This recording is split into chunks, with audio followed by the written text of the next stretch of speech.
Hi, my name is Dr. Melanie Denton Dombrowski. I own my own practice. It's called Salisbury Eye Care and Eyewear, and I'm a cold start practice. I started my practice 4 years ago, and so when COVID happened and our office was shut down for routine care, I jumped into telemedicine with both feet. We were able to start seeing telemedicine patients within 1 day of the initial AOA webinar. In order to do so, my team has been instrumental. They have researched every insurance carrier. They even have a binder for me that explains all about telemedicine, how to find our patients' benefits, and runs me through the process of how to code. It's incredible. But I wanted to talk to you about a couple of the patients I've seen via telemedicine, just because I think it's interesting and fun.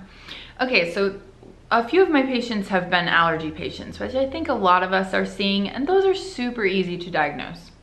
Another patient was a red eye patient who actually had been exposed to someone COVID positive. So that was very interesting. Hers turned out to be actually just a run-of-the-mill viral conjunctivitis. She did not end up developing COVID. Wonderful to be able to talk to her. I had her go through and feel for a preauricular node. I had her get really close to the camera and show me where the redness was. Probably the most interesting patient I've seen first via telemedicine and then personally in my office was a patient who ended up having iritis. This patient had presented at a different clinic in the community, a free clinic, and had been treated for bacterial conjunctivitis for about 3 weeks. When his red eye wasn't resolving, the medical director of that clinic reached out to me to see if I could take a look virtually or even in person. When I started talking to the patient and even observing his eye, listening to what his symptoms were, he just really sounded like he had an iritis. Ultimately, I had that patient come in, and sure enough, his anterior chamber was just full of inflammation. I was able to get him on steroids. I was able to get him on a cycloplegic, and that patient's doing really well.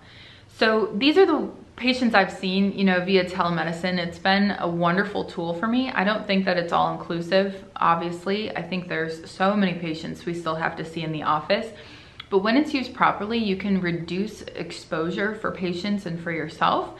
You can really help triage who needs to come into the office and who doesn't. And it's been a great experience for me so far using it. If you have questions about implementing telemedicine, I'm very passionate about it. I'm happy to talk with you about it down below. Make sure to leave me a comment and we'll continue the conversation.